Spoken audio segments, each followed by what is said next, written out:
여러분, 신앙생활을 하는데 가장 걸림돌이 되는 것이 여러 가지가 있는데 그 중에 아주 특별한 것 하나가 두려움입니다. 두려움.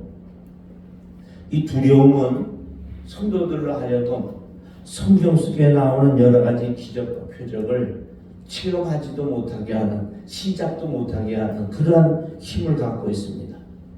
그래서 사람이 두려움이 우리에게 막 오고 염려와 근심이 오게 되면 하나님께서 이 성경에 그렇게 많은 의뢰의 메시지를 주셨음에도 불구하고 시작도 해보지 못하는, 또 시작해도 악한 마귀와 싸워 이기지 못하는 그런 어려움을 겪게 됩니다. 그래서 우리는 두려움을 떨쳐내야 됩니다.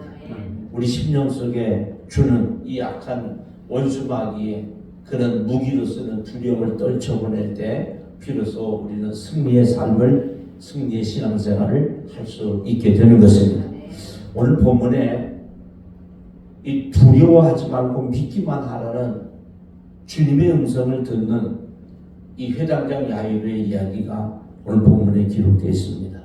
안타깝게도 이 회당장 야이로의 12살 먹은 딸이 죽게 생겼어요. 아직 죽지는 아니었고 막 그런 죽음의 위기에 처해 있어요.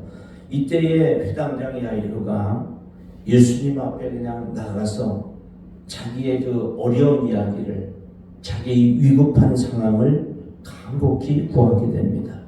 주님, 예수님, 내 어린 딸이 죽게 되었사오니 오셔서 그 위에 손을 얹으사 그로 구원을 받아 살게 하소서. 그렇게 간청을 합니다.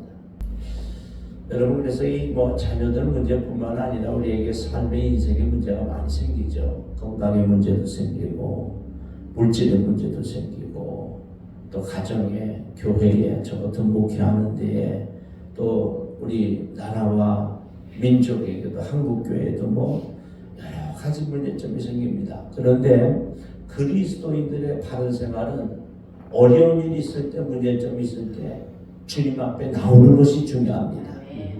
여러분, 무조건 주님 앞에 나와야 돼요. 성경엔 기도 외에는 이런 이유가 없다리거든요. 기적을 체험하려면, 은혜를 체험하려면, 축복을 체험하려면 성경 속의 기적이 나의 기적이 되기 위해서는 무조건 주님 앞에 나와서 기도해야 합니다. 시편 20편 이전에는 성소에서 우리를 도와주신다 그랬어요. 그러니까 요즘으로 말하면 교회 나와서 기도하면 하나님께서 도와주신다. 여러분, 힘들고 어려울 때 우리는 기도 많이 살게 됩니다. 무조건 하나님 앞에 기도하시길 바랍니다. 그래서 예수님께서는 회당장 야이로의 이 간청을 듣고 이제 회당장 야이로의 집을 갑니다. 가는 중에 오늘 보면 25절에는 12해를 혈병으로 앓던 여인이 또 예수님의 그 옷자락을 만짐으로써 고침받는 이런 기적이 나오고요.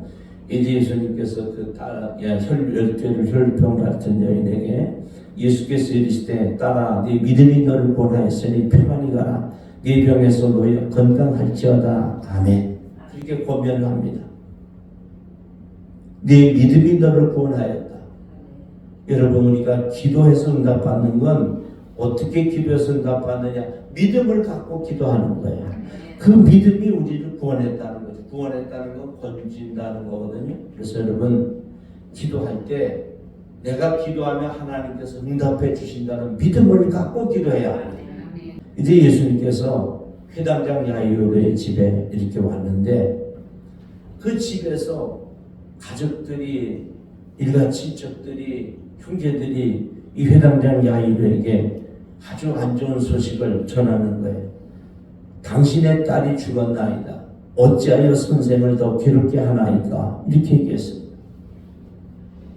회당장 야이로가 예수님 앞에 가서 예수님을 간청하고 예수님을 집으로 모셔오는 중에 딸이 죽었다는 거예요. 그러니까 더 이상 이 예수님을 괴롭게 하지 말라는 것이죠. 그때 예수님께서 그 말을 곁에서 듣고 회당장에게 이야기합니다. 두려워하지 말고 믿기만 하라. 그래 말씀하세요. 여러분, 기도하시다가 성령의 세미한 음성을 듣는 훈련을 해야 돼요. 그래서 계속 기도하는 것도 좋은 일이지만 주님께서 나에게 뭐라고 말씀하시는가, 이 성령의 세미한 음성에 귀를 기울일 수 있어야 합니다. 방언을 많이 해도, 통역을 해도, 예언을 해도, 예배하고 기도하고 찬양할 때 우리가 이렇게 지금 예배 시간에도 고넬료의 가정처럼 성령이 임할 수 있거든요. 말씀을 듣다가도 성령의 세미한 음성을 들을 수 있고, 기도하다가도 들을 수 있고, 전도하다가도 들을 수 있고, 책을 읽다가도, 글을 쓰다가도 성령의 음성을 들을 수가 있습니다. 베드로 같은 경우는요, 또 엘리야 같은 경우는 잠을 자다가 천사를 만나요. 천사가 베드로야 일어나, 옆구리를 막 치고, 그리고 엘리야 같은 경우는 천사가 와서 어루만지면서 위로해주고 떡가물을 먹을 수 있도록 그렇게도 하죠. 그래서 언제 성령님이 오실지 몰라요. 베데스다 연못에 언제 물이 동할지 모르는 것처럼 언제 주님께서 우리에게 어떤 메시지를 주실지 모르기 때문에 우리는 항상 기도하면서 기도하는 마음으로 성령의 세미한 음성을 들어야 되는 거죠. 하나님 앞에 나아갈 때도 믿음으로 나아가야 되고, 기도할 때도 믿음으로 기도해야 되고, 또 행동할 때도 믿음으로 행동해야 합니다. 그래야 하나님이 역사하십니다. 예수님의 12제자가 있는데도 그 변화사도 물론이고 중요한 일이 있을 때마다 베드로, 야고보, 요한, 그러니까 12제자 중에 베드로, 야고보, 요한이 믿음이 제일 믿음이 강했다고 하는 거죠. 거기에다 한 사람 더 붙이면 이제 안드레까지 이렇게 하는데, 중요한 일이 있을 때마다 베드로, 야고보, 요한 이렇게 데리고서 이 기적을 나타내십니다. 그래서 그 베드로, 야고보, 요한을 데리고 이렇게 회당장의 집에 들어가죠. 그래서 여러분, 사람을 만날 때도 믿음이 있는 사람, 긍정적인 사람, 창조적인 사람, 적극적인 사람, 이런 사람들과 교제를 해야 돼요. 믿음이 없고 매사 부정적이고 또 의심하고 염려하고 걱정하고 그런 사람들하고 같이 하면 기적이 일어나질 않아요. 소망을 갖고 믿음을 갖고 날마다 주님 앞에 하나님의 말씀을 읽고 묵상하고 쓰고 암송하면서 말씀을 붙들고 말씀대로 살고 노력하는 이런 사람들하고 같이 해야 합니다. 그럴 때 하나님께서 역사하시는 것입니다. 회당장 야일의 집에 들어가니까 사람들이 막 울면서 심히 통곡했다고 38장에 기록하고 있죠. 딸이 죽었으니 또 이리가 친척 물론이고 주위에 있는 가까운 친한 사람들이 이 12살 먹은 딸이 죽었으니까 심히 통곡할 수밖에 없죠. 그때 예수님께서 뭐라고 말씀하시는가? 너희가 어찌하여 떠들며 우느냐? 이 아이가 죽은 것이 아니라 잔다 하시니. 예수님이 보는 눈과 우리의 보는 눈이 다르죠. 항상 그렇습니다. 우리는 우리가 보는 것이 다가 아니에요. 하나님께서 어떻게 보실까? 예수님께서 어떻게 보실까? 이게 중요한 거죠.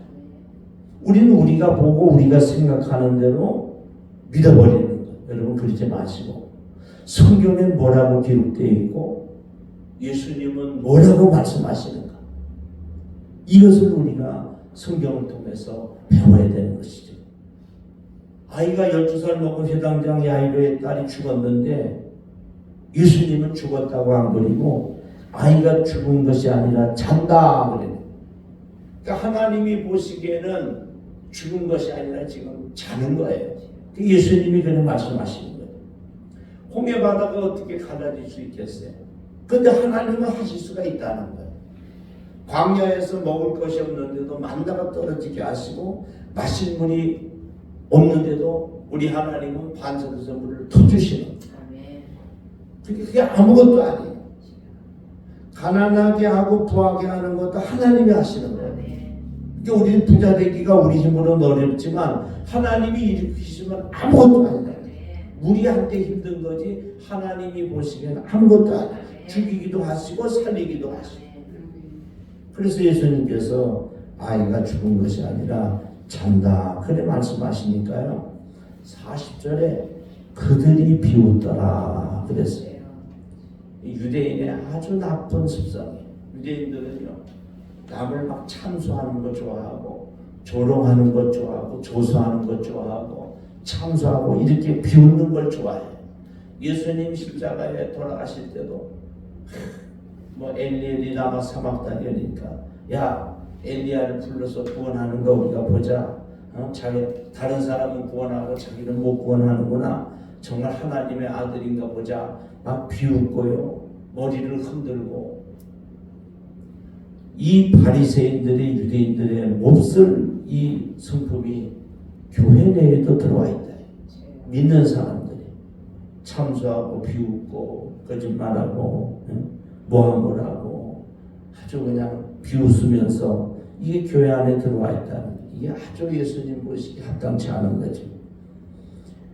그럼에도 불구하고 예수님은 이제 그 아이의 회당장 야이로의 딸을 손을 잡고 이르시되 달리다금 하시니 번역하면 내가 네게 말하노니 소녀야 일어나라 하는 말씀입니다. 그러니까 소녀야 일어나라 그러니까 42절에 소녀가 곧 일어나서 걸으니 나이가 12살이다. 사람들이 곧 크게 놀라고를 했습니다. 여러분 하나님의 역사가 일어날 때 곧 일어나요. 오래가지 않아요. 사도행전 3장 7절에도 이 성전 미문에 앉은 남은 생각부터 걷지 못하는 사람에게 베드로가 요한이 그리 얘기하죠. 은과 금은 내게 없거니와 내게 있는 것으로 곧 내게 주노니 나사렛 예수의 이름으로 걸으라 할 때 발과 발목이 곧 힘을 얻었다. 여러분 하나님의 기적과 능력이 그렇게 오래 걸리지 않는다. 주님이 역사하시면 지금 금방이라도 역사가 일어난다고 하는 것입니다. 여러분 우리 교회에서 저와 여러분의 삶에서 이런 기적이 일어나길 축원합니다. 사실 딸이 죽었는데 급하잖아요. 그럼 하루 이틀 사흘 갈 일이 아니잖아요. 엘리야도 엘리사도 그 수넴 여인의 사르반 여인의 아들이 죽었을 때에 바로 가서 살리잖아요. 그때 여러분 우리의 기적이 정말 우리의 삶에 하나님의 이 놀라운 기적이 곧 일어나기를 우리는 간구해야 되겠죠. 믿음으로 기도하시길 바랍니다. 그러면 사실 염려와 근심은 아무것도 아니에요. 주님의 음성만 들리면 주님만 오시면 바로 해결돼요. 에스겔서 37장에는 그 에스겔 골짜기에 죽은 뼈들이 하나님의 음성을 확 들으니까 생기가 들어가서 큰 군대가 되었다. 그렇게 기록하고 있어요. 하나님의 음성이 들리면 살아나기 시작하는 거예요. 그러니까 마귀는 자꾸 두려움을 갖다 주고 우리 예수님은 믿음을 가지고 두려워하지 말고 믿기만 하라. 믿음을 가지라고 계속해서 말씀하시는 여러분 기도하다가 예배하다가 또 세상 살아갈 때 두려움이 우리에게 자꾸 오면 기도하셔서 하나님 앞에 믿음을 달라고 기도하시길 바랍니다. 두려움이 믿음을 이기면은 그때 상황이 악화돼요. 아무것도 못하게. 여러분 청설모가 있잖아요. 잣나무 꼭대기에 이렇게 올라가요. 그때 고양이가 청설모를 잡아먹으려고 밑에 이렇게 대기하고 있으면 이 청설모가 나중에는 몸이 굳어져서 나무에 있지 못하고 저절로 떨어진다. 이 두려움이 얼마나 무서운가를 알 수 있죠. 두려움이 우리를 엄습하면 믿음은 다 사라져. 우리의 사지가, 우리의 모든 정신이, 우리의 영이 그냥 굳어져서 마귀의 밥이 되고 만다는 거예요. 두려움이 올 때 하나님 앞에 기도하셔서 믿음으로 두려움을 물리쳐야 된다. 그게 두려움이 얼마나 무서운 것인가를 알 수 있죠. 스볼절 목사님이 이렇게 말씀했어요. 10년 동안 염려하고 근심하는 것보다 10분 동안 기도하는 것이 낫다. 염려가 오고 근심이 오고 두려움이 오면 그냥 엎드려서 기도하세요. 그러면 역사가 일어납니다. 어니 젤렌스키는요, 이 염려와 근심이 100가지라고 하면 실제로 우리가 부딪혀야 될 건 4%밖에 없대요. 나머지는 우리가 할 수도 없고 일어나지도 않는 그런 일이라 내가 또 극복할 수 있고 4%다.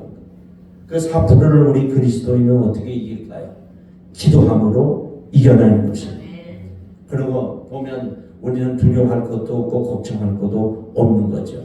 여러분 결론 맺습니다. 악한 마귀는 오늘도 두루 삭길 자를 찾아요. 어떤 사람을 찾을까요? 두려움을 가는 사람. 두려움이 올 때 주님 앞에 나와서 기도하시길 바랍니다. 그러니까 우리가 믿음이 없으면 두려움이 우리를 엄습하고 믿음이 오면 두려움은 사라지는 거죠. 마치 빛이 비춰지면 이 어둠이 아주 흔적도 없이 없어지잖아요.